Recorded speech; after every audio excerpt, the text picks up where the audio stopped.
Forget everything you think you know about space. Forget the sterile images of probes drifting silently past distant planets. Forget the triumphant narratives of human ingenuity conquering the final frontier.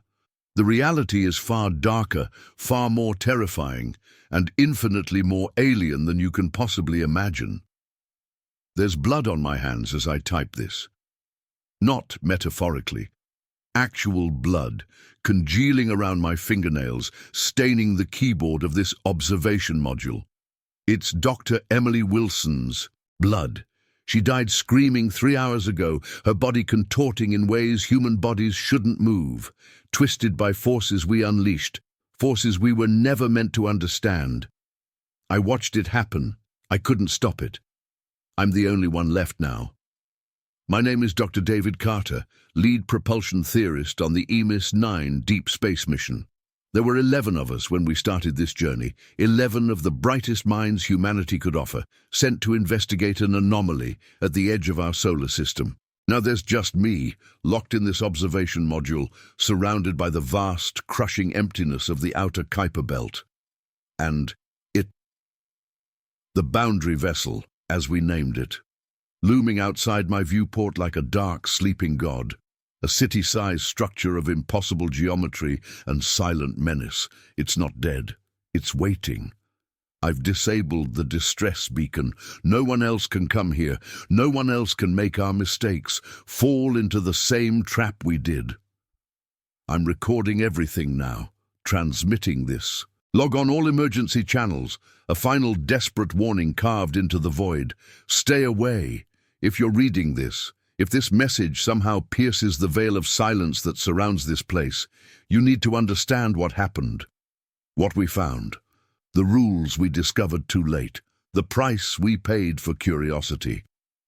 6 months ago, NASA's long-range telemetry picked up an anomaly just beyond the Kuiper Belt.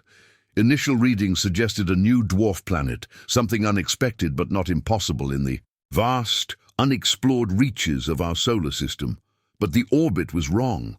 Too perfect, too deliberate, defying the chaotic dance of gravitational forces that govern celestial bodies. When further observations, pushed to the absolute limits of our technology, showed symmetrical structures on its surface, the international space community went into lockdown. Panic and excitement warred behind closed doors.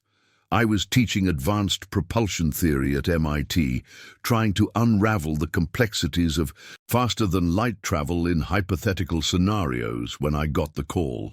My previous work with NASA on the Ares Mars missions and my contributions to SpaceX's Raptor engine development made me a natural, if reluctant, choice for the hastily assembled mission.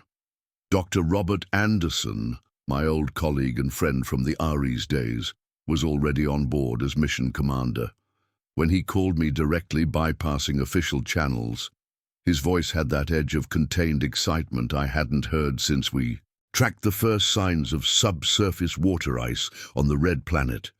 "David," he said, the slight tremor in his voice betraying the monumental nature of the discovery, "they're assembling a crew. It's beyond anything we've ever encountered. Bigger than Mars. Bigger than finding life on Europa. We need you. Your expertise is critical."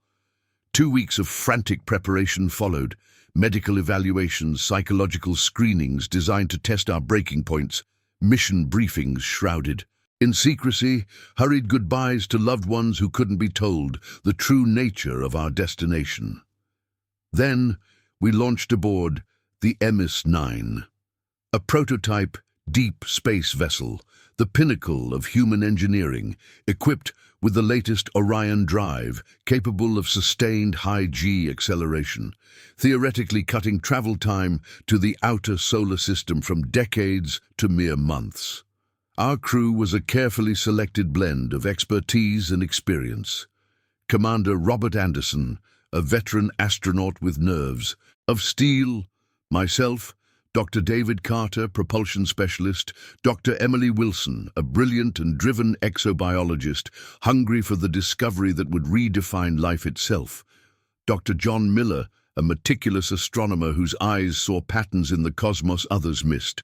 Dr. Thomas Mitchell, the stoic systems engineer who kept the Emis 9 running. Sarah Johnson, our communications specialist, the vital link to a distant Earth. James Wilson, the calm and capable medical officer. Dr. Amanda Collins, a theoretical physicist whose mind danced with the equations that described the universe. Michael Davis, the quiet, watchful security specialist trained for threats we couldn't yet imagine. Olivia Wright, the AI systems analyst responsible for the ship's complex electronic brain, and Dr. Richard Taylor, the psychologist tasked with keeping our minds intact in the face of the unknown. 11 souls, representing the best of humanity, hurtling toward the greatest discovery in history. None of us suspected the horror waiting for us. None of us understood that we weren't explorers, we were sacrifices. We should have known from the first transmission. As the Emis 9 sliced through the void, closing the immense distance to the anomaly, our systems picked up a signal, or rather, a disturbance. It wasn't radio waves, not lasers, not any conventional communication method known to human science. It was something far stranger, far more fundamental, patterns embedded in gravitational fluctuations, ripples in the fabric of space-time itself, impossibly complex mathematics broadcast across the void. Our instruments shouldn't have been able to detect it, let alone resolve it into coherent data. Yet, somehow, they did. The ship's sensors, designed to measure the subtle gravitational signatures of distant stars and planets, began registering anomalies that defied explanation, localized distortions, rhythmic pulses, waves of gravitational energy that seemed structured. Dr. Amanda Collins, our resident theoretical physicist, was the first to recognize it wasn't random noise. She spent days, then weeks, hunched over her console, comparing the incoming data streams with every known astrophysical phenomenon, running simulations, checking and rechecking her calculations. The rest of us watched, a mixture of awe and apprehension growing in the pit of our stomachs. What kind of intelligence could manipulate gravity itself as a form of communication? "It's a message," she finally announced. Her voice hushed, strained from lack of sleep, but lit with a feverish excitement that bordered on obsession. Or maybe instructions. It's layered, incredibly dense, like reading a book written in pure mathematics where every equation reveals another layer of meaning. We were so excited, so naively, stupidly excited. We thought we were making first contact, the moment humanity had dreamed of for centuries. We envisioned peaceful exchanges, shared knowledge, a new era of understanding. We didn't understand we were being tested, evaluated, judged by an intelligence whose motives were utterly alien. The gravitational message became clearer, more defined as we approached the object. Amanda worked day and night, pushing the ship's quantum computers to their limits, collaborating with Olivia Wright to refine the AI algorithms needed to decode the intricate patterns. I still remember her face when she finally cracked the first part, projecting it onto the main screen in the command module. She was pale, gaunt, with dark circles under her eyes, but those eyes burned with an intensity that silenced the room. "It's translated," she stammered, disbelief warring with triumph in her voice. "The core concepts, the mathematical constants, they map directly onto linguistic structures. Our systems rendered it into English." The text materialized on the screen, stark white against the black background. "Approach protocol. Boundary vessel. Maintain distance. No less than 500 kilometers until acknowledged. Transmit biometrics. Crew biological data, full spectrum, on specified frequency. Frequency designation followed. A complex gravitational wave signature. Approach vector. Utilize designated trajectory only. Trajectory coordinates appeared, constantly updating based on our relative position. Observation limits. No electromagnetic scanning beyond passive observation. Entry procedure. Upon acknowledgement and opening, follow interior. Markings exactly. "How the hell is this in English?" Robert asked, voicing the question that echoed in all our minds. It felt too convenient, too tailored to us. "It isn't, not really," Amanda explained, gesturing at the complex equations scrolling beneath the translated text. "The message contains fundamental mathematical principles, constants of the universe, structured in a way that our computers interpreted into language. It's designed to be understood by any sufficiently advanced intelligence that receives it, regardless of their specific communication methods. It's a universal Rosetta Stone, written in the language of physics itself." We debated for hours, the implications staggering. Back on Earth, NASA and Mission Control were equally divided, the transmissions relayed with agonizing light lag. Half the experts urged caution, demanding we maintain distance and observe only, fearing a trap or an unknown danger. The other half saw this as humanity's greatest opportunity, a chance to engage with an intelligence capable of engineering on a scale that dwarfed our own achievements, an intelligence that could reshape our understanding of the cosmos. In the end, it wasn't really a choice. We hadn't traveled billions of miles, pushed the boundaries of human endurance and technology just to turn back at the threshold. The potential reward was too great, the mystery too compelling. "We follow the rules," Robert finally decided, his voice firm, cutting through the debate. "To the letter, we transmit the data, maintain the distance, and wait for acknowledgement." The boundary vessel grew larger in our viewports as we meticulously adjusted our course to match the specified approach vector. At first, it appeared as a dark, oblong shape against the starfield, featureless and impossibly massive, absorbing light rather than reflecting it. But as we drew closer, within 1,000,000 kilometers, details began to emerge, resolved by our enhanced optical sensors. The surface wasn't solid metal or rock, but composed of intricate, interlocking geometric structures, like a city folded in on itself, built with fractal precision. No light shone from it, no windows marred its surface, no signs of activity disturbed its silent vigil. Just immense, silent architecture drifting at the edge of our solar system, a monument to an intelligence far beyond our own. "Jesus," Thomas Mitchell, our usually unflappable systems engineer, whispered beside me, his face pressed close to the viewport. "The scale!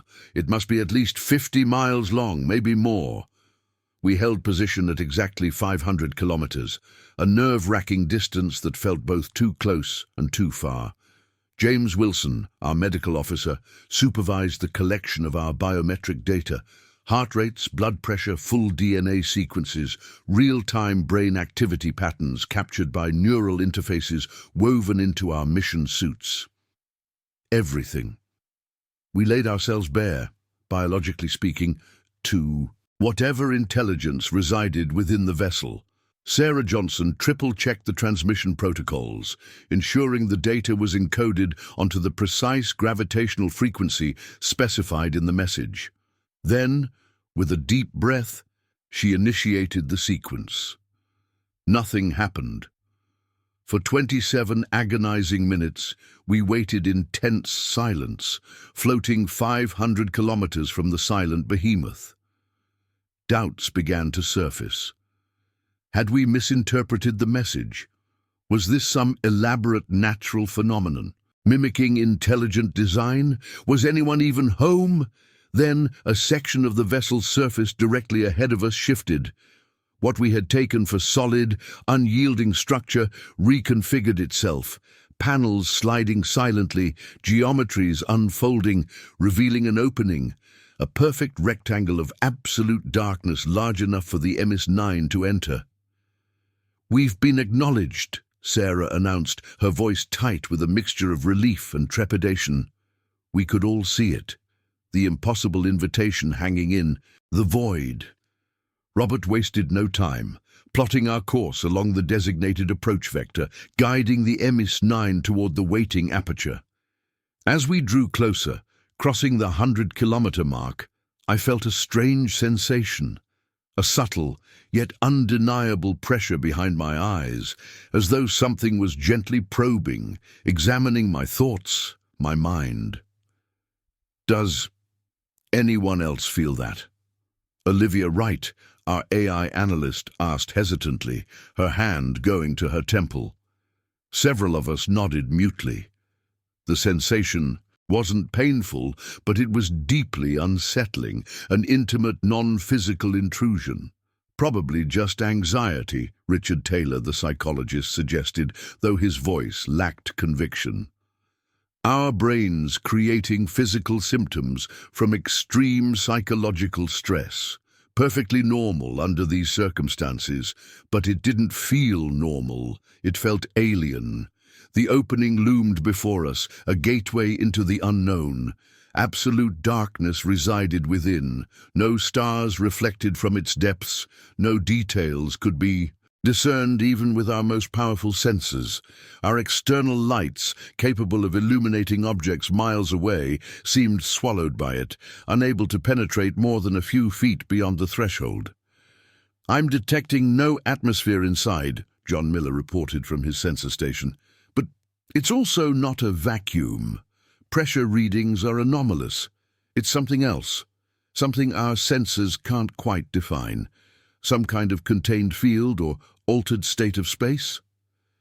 As the Emis 9 passed through the threshold, crossing from the familiar void of our solar system into the interior of the boundary vessel, our communications link with Earth cut off completely.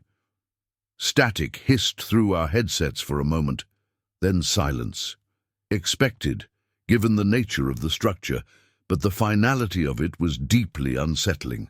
We were truly alone now, adrift inside something utterly beyond human experience, with only a set of cryptic rules for guidance. Inside the boundary vessel, the oppressive darkness we'd observed from the threshold gave way to a faint ambient illumination. It wasn't cast by lamps or fixtures, but seemed to emanate from the very walls themselves, and more specifically, from intricate markings that covered every surface. Lines and symbols, glowing with a soft, ethereal blue light, formed pathways along the cavernous interior, branching and intersecting in complex patterns. "Follow interior markings exactly," Emily Wilson murmured, her voice tight with awe, quoting the 5th instruction from the approach protocol. The scale of the place was staggering. The Emis 9, a vessel over 100 meters long, felt like a child's toy, adrift in a colossal hangar. The ceiling, if it could even be called that, rose into impenetrable darkness, far beyond the reach of our ship's powerful external lights. The walls, floors and ceiling were covered in the same intricate, interlocking geometric structures we'd observed from the outside. But here they seemed subtly alive, shifting and reconfiguring almost imperceptibly when not directly observed, like the optical illusions generated by complex fractal patterns. Almost immediately, our ship's systems began acting strangely, far more erratically than the minor interference we'd noted during the approach.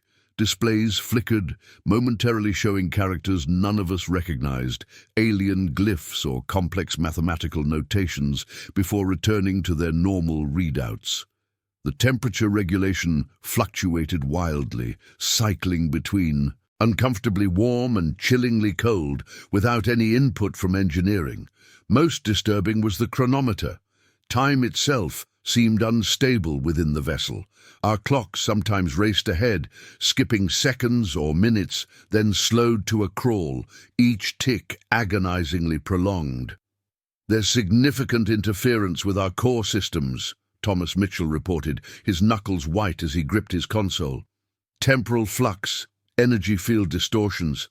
I can't isolate the source. It's like the ship, itself is resisting our attempts to measure it, actively confusing our senses. We followed one of the main blue pathways, gliding silently through the massive interior. The path twisted and turned, leading us through spaces that defied Euclidean geometry. Some corridors were claustrophobically narrow, forcing the Emis 9 to maneuver with painstaking precision, while others opened into chambers so vast that our lights were swallowed by the darkness, giving us no sense of their true boundaries. The architecture seemed organic, almost biological, pulsing with a slow, rhythmic energy that we could feel through the deck plating. After nearly an hour of navigating this impossible space, the blue pathway led us to what appeared to be a designated docking area, a massive, flat platform extending from one wall, marked with the same blue lines, forming a rectangle that matched the exact dimensions of the Emis 9. It felt less like a docking bay and more like a designated specimen tray. As Robert expertly settled the ship onto the platform, the surface beneath us hummed, a low-frequency vibration that resonated through the hull. Simultaneously, a new message appeared on our main screen, overriding all other displays with stark, imperative text. Vessel acceptance protocol complete. Human presence recognized. Emergency containment rules now in effect. Below this ominous announcement, a list began to scroll, detailing 7 rules, each one sending a fresh wave of apprehension. Through the command module. Rule 1. One human must remain aboard your vessel at all times. Rule 2. No human may remain outside your vessel for more than 6 hours and 17 minutes, standard Earth time equivalent at one time. Rule 3. All retrieved artifacts or samples must be decontaminated according to the provided protocol. Protocol details pending interaction before bringing aboard your vessel. Rule 4. Interior mapping or unauthorized scanning is forbidden. Navigate only by following the illuminated pathways. Rule 5. If you hear your name called by an unfamiliar voice, do not respond or turn toward the source. Rule 6. If pathway illumination shifts from blue to amber, return to your vessel immediately via the most direct route. Rule 7. No attempt should be made to access Sector Theta. Breach will result in immediate termination. A heavy silence fell over the command module as we read and reread the list. Each rule seemed more bizarre and threatening than the last, painting a picture of a place where unseen dangers lurk just beyond the boundaries of permitted behavior, governed by laws we couldn't comprehend. Immediate termination? James Wilson, the medical officer, asked quietly, his usual calm demeanor strained. What the hell does that mean? Termination of us? The mission? Our ship? I think we can guess, Robert replied grimly, his gaze fixed on the scrolling text. And I don't think it makes much difference which one. The point is, we don't break Rule 7.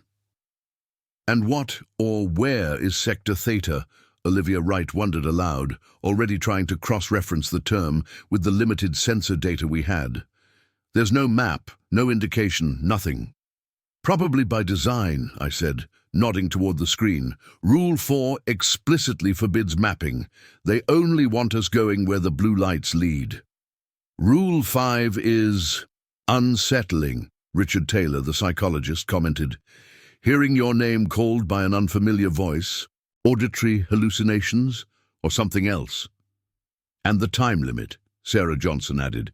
6 hours and 17 minutes? Why such a specific arbitrary number? Emily Wilson was already moving toward the airlock, pulling on her EVA suit helmet. We can speculate all day, but we won't learn anything sitting here. These rules imply exploration is permitted, expected even, within limits. We need to go out there. Robert nodded, his commander persona taking over. Agreed. We'll split into teams. Emily, David, Michael, you're the first exploration party. Stick to the pathways, follow the rules, report everything. Amanda, John, remain here.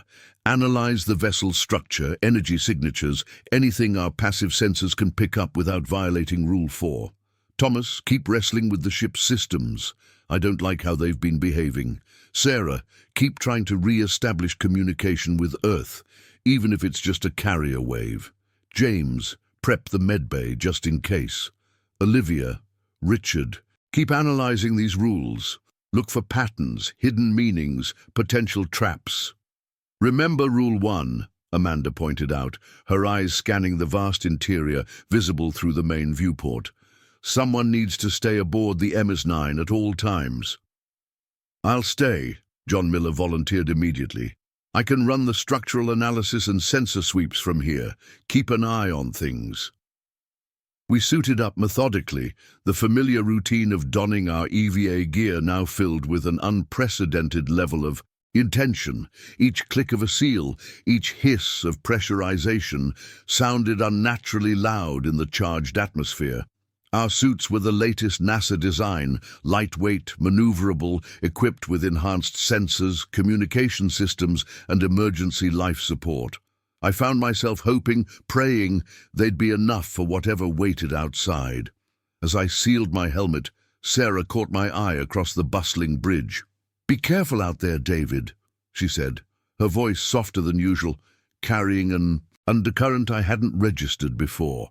In the intensity of the mission, the constant focus on science and survival, I hadn't noticed the subtle shifts in crew dynamics, the way her gaze had started to linger on me during briefings, the brief touches that might have meant nothing or everything. "We will," I promised, trying to convey a confidence I didn't feel. The airlock cycled, the outer door irising open onto the alien platform. We emerged into the vastness, the sheer scale of the boundary, vessel's interior even more overwhelming outside the confines of our ship. Our helmet lights sliced through the dim, blue-tinged ambience, revealing fleeting glimpses of structures that seemed to defy conventional architecture, surfaces that curved in impossible, non-Euclidean ways, materials that shimmered, appearing solid one moment and almost liquid the next. The air, or whatever passed for it, was still, silent, and carried a faint, unidentifiable scent, something metallic and organic. Simultaneously, the blue pathway extended from the platform beneath the Emis 9, splitting into 3 distinct directions ahead of us. Each path pulsed with the same soft light, marked with different, intricate symbols, angular glyphs that seemed vaguely familiar yet utterly alien. "Which way?" Michael Davis asked, his security training evident in the way he scanned our surroundings, his hand instinctively near the sidearm holstered on his suit's thigh. A standard precaution, but one that felt woefully inadequate here. Emily moved closer, studying the symbols intently. "They remind me of complex molecular diagrams," she mused, "or perhaps circuit pathways, but not for any elements or technologies we know. This one," she pointed to the leftmost path, where the symbols seemed slightly less complex, more linear than the others. "Seems the most straightforward. Let's start there." We moved out, 3 solitary figures in bulky white suits, against the immense alien backdrop, following the glowing blue line into the heart of the unknown. We followed the blue lights, maintaining constant communication with the Emis 9, though the signal quality fluctuated unpredictably. The pathway led us through spaces that defied terrestrial logic. Corridors narrowed until we had to proceed single file, the walls pressing close enough to touch both sides of our bulky suits, then abruptly opened into chambers so vast our helmet lights couldn't reach the distant boundaries, creating a disorienting sense of agoraphobia. The architecture continued its subtle, unsettling dance. Surfaces seemed to breathe, with slow expansions and contractions occurring just at the edge of perception. Geometric patterns shifted and reformed when not directly observed. It felt less like exploring a machine and more like walking through the internal organs of some colossal sleeping creature. "Are you seeing this?" I asked, my voice hushed despite the comlink, as we passed what appeared to be a series of transparent containers embedded in the wall. Each container, easily the size of a small room, held a different, meticulously crafted environment. Inside one, miniature crystalline structures grew in intricate formations resembling a forest sculpted from diamonds. Another held a swirling vortex of gas that pulsed with internal light. A third contained what looked like a desert landscape under a miniature artificial sun. Yet another held an aquatic scene filled with a viscous, slow-moving fluid, where strange, bioluminescent shapes drifted lazily. "It's some kind of specimen collection," Emily suggested, her scientific curiosity momentarily overriding her caution. She moved closer to the crystalline forest container, her suit's sensors automatically recording everything. Or perhaps controlled environments, habitats, the scale is incredible. "I'm recording everything," Michael confirmed, his tone clipped and professional, but I could hear the underlying tension. "But I don't like this. Feels like we're exhibits ourselves walking through someone's museum or zoo." His words hung in the air, amplifying the feeling of being watched, observed by the silent intelligence that had built this place. An hour into our exploration, according to the erratic chronometer readings relayed from the ship, the blue pathway led us into a chamber unlike any we had encountered before. It was perfectly spherical, perhaps a kilometer in diameter, bathed in the same soft blue light. Platforms floated at various heights within the sphere, seemingly unconnected, yet linked by pathways of blue light that ignored gravity, curving up walls and across the ceiling in defiance of physics. In the exact center of the sphere hovered what appeared to be a control station, a raised pedestal made of the same shifting material as the walls, surrounded by a constellation of suspended objects. These objects, maybe a dozen in total, resembled complex instruments or tools, but they weren't. Quite solid. They rippled with internal light, changed shape subtly, and hummed with a low energy that made the fillings in my teeth ache. "This has to be important," Emily breathed, already moving toward the central pedestal, drawn by the irresistible lure of the unknown. "A control room, a data hub." "Wait," I cautioned, placing a hand on her shoulder pad. "Remember Rule 3. All retrieved artifacts or samples must be decontaminated according to the provided protocol before bringing aboard your vessel. We don't know if those qualify as artifacts yet, or what the protocol even is." "There's only one way to find out, David," she replied, her determination overriding my caution. She shrugged off my hand and continued toward the pedestal.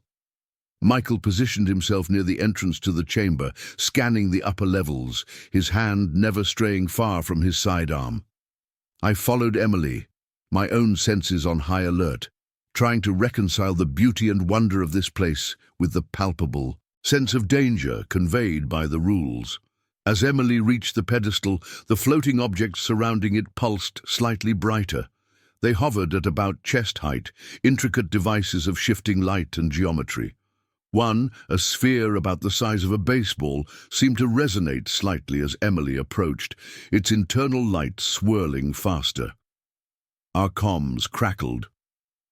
"Exploration team, this is Robert. Status update.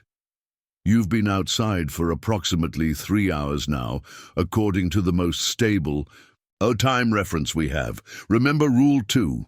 You've got a little over 3 hours left before you need to return." "Copy that, Emis Actual," Michael responded crisply. "We've found some kind of central chamber. Looks like a control center, filled with unidentified technology. Dr. Wilson is approaching the central console now." Emily, ignoring the comm traffic, cautiously extended a gloved hand toward the pulsating sphere. It seemed to react to her proximity, its surface rippling. "Emily, I'm not sure that's advisable," I started, my voice tight with apprehension. We don't know what these things are or what they do. But it was too late. As her fingertips, protected by the thin material of her EVA glove, made contact with the sphere's surface, it reacted instantly. The object didn't feel solid. It flowed like liquid metal, like mercury, enveloping her hand in a cool embrace.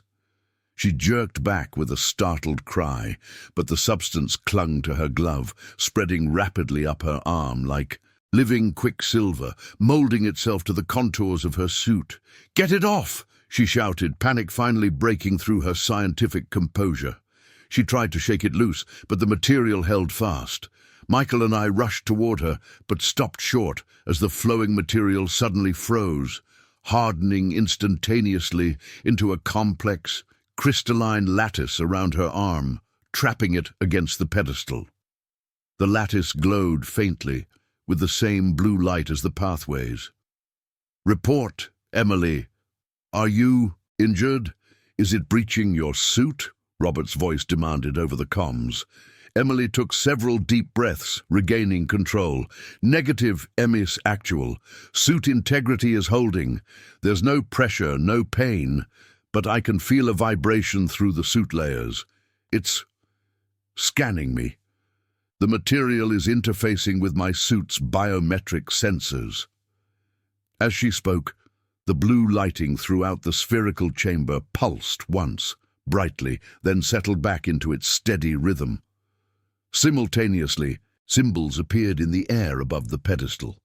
Complex, three-dimensional glyphs made of pure light, rotating slowly, shifting and reforming as we watched.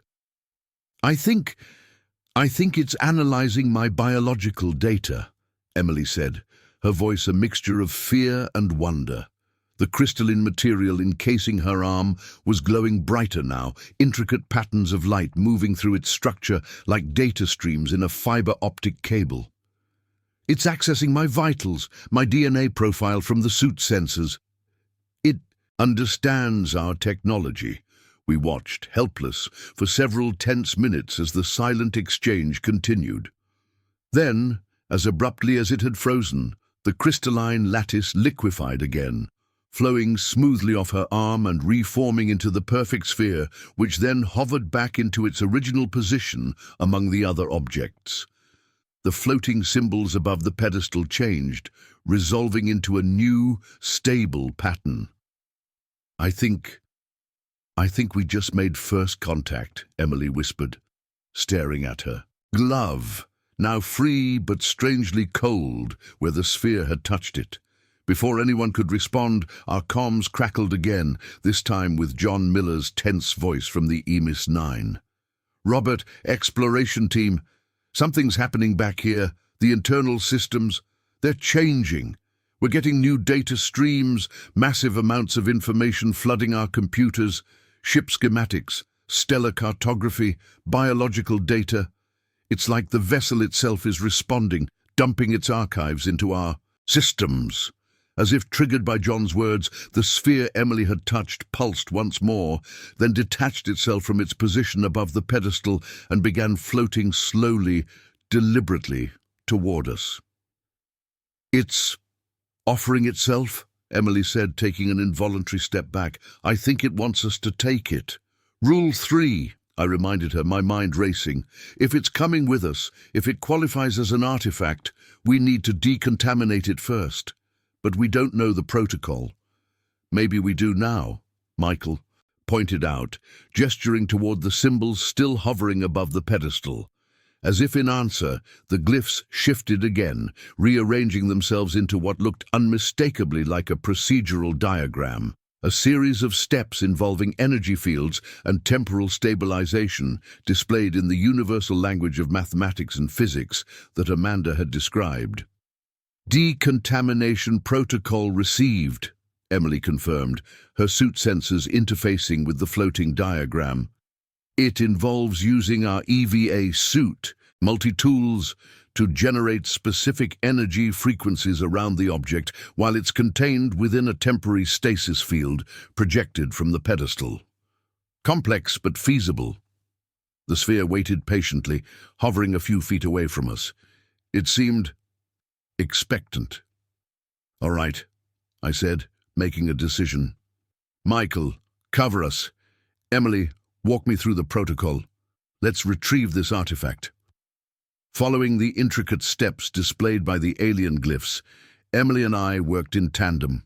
Using our multi-tools, we generated the required energy fields, carefully modulating frequencies as instructed. The pedestal projected a shimmering blue containment field around the sphere. The process took nearly 30 minutes, each step requiring precise calibration. Finally, the glyphs indicated the protocol was complete. The containment field dissipated, and the sphere remained hovering, seemingly inert, but now presumably safe to handle according to the vessel's own rules. "Protocol complete," Emily reported, sounding relieved. "The artifact is ready for transport." Using a standard sample container from our EVA kit, I carefully maneuvered the sphere inside.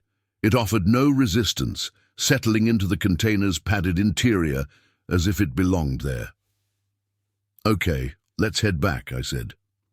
"We're pushing the time limit, and John sounds like he's got his hands full on the Emis."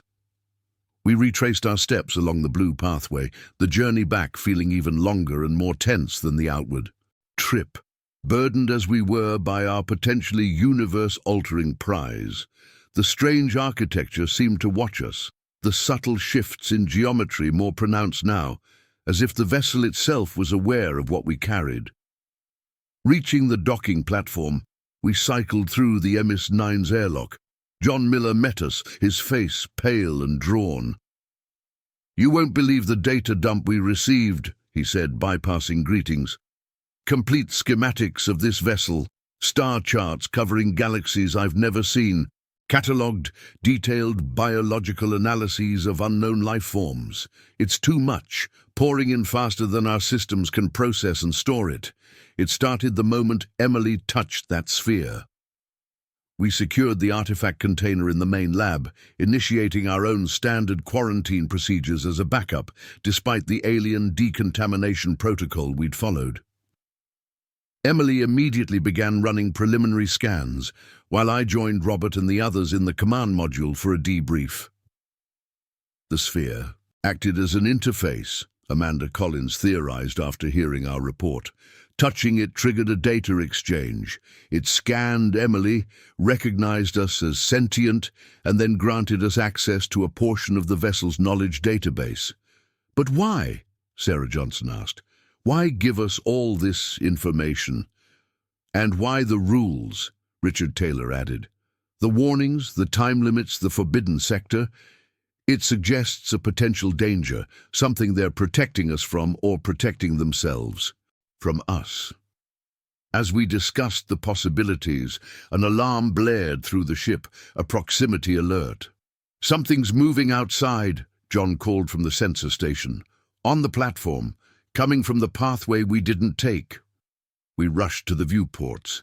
Emerging from the darkness, following another blue pathway that converged on the docking platform, were figures, not human. They were tall, slender, moving with an unnerving grace. Their forms were difficult to focus on, seeming to shimmer and shift. Like heat haze, their limbs jointed in ways that defied human anatomy.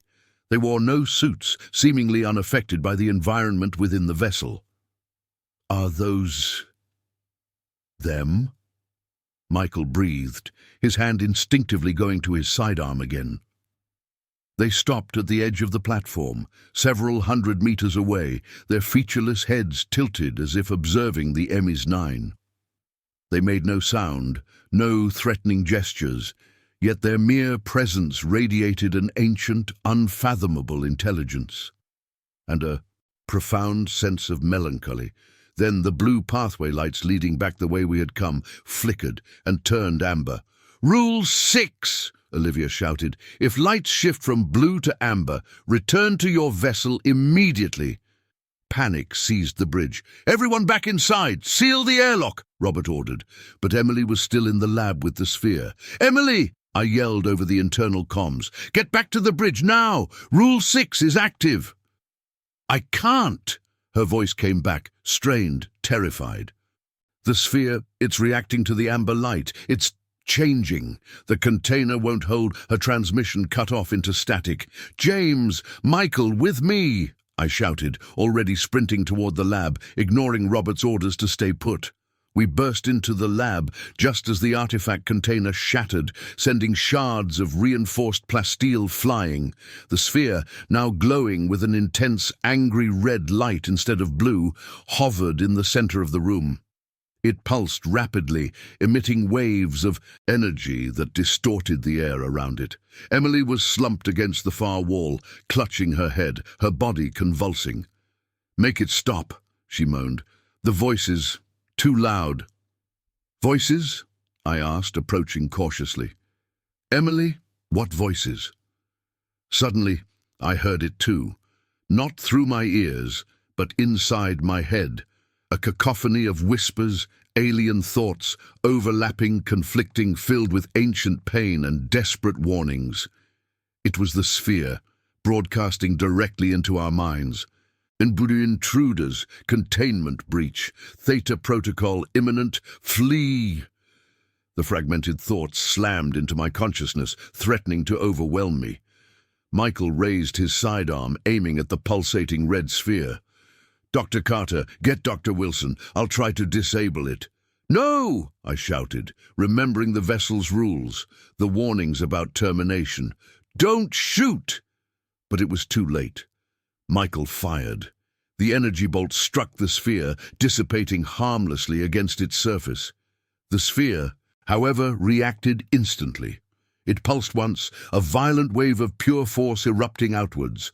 Michael was thrown back against the bulkhead like a rag doll, his suit sparking, alarms blaring from his damaged life support. James rushed to his side. The sphere turned its attention to Emily. It floated closer to her, the red light intensifying. Her convulsions grew more violent. "It's resonance," she gasped between spasms. "My exposure, touching it, created a link. It's using me." Amplifying, then she began to scream, a raw, inhuman sound as her body started to change. Her limbs elongated, joints cracking, skin shimmering and flowing like the material of the sphere itself. The whispers in my head intensified, coalescing into a single deafening thought projected from the sphere, using Emily's own mind as a conduit.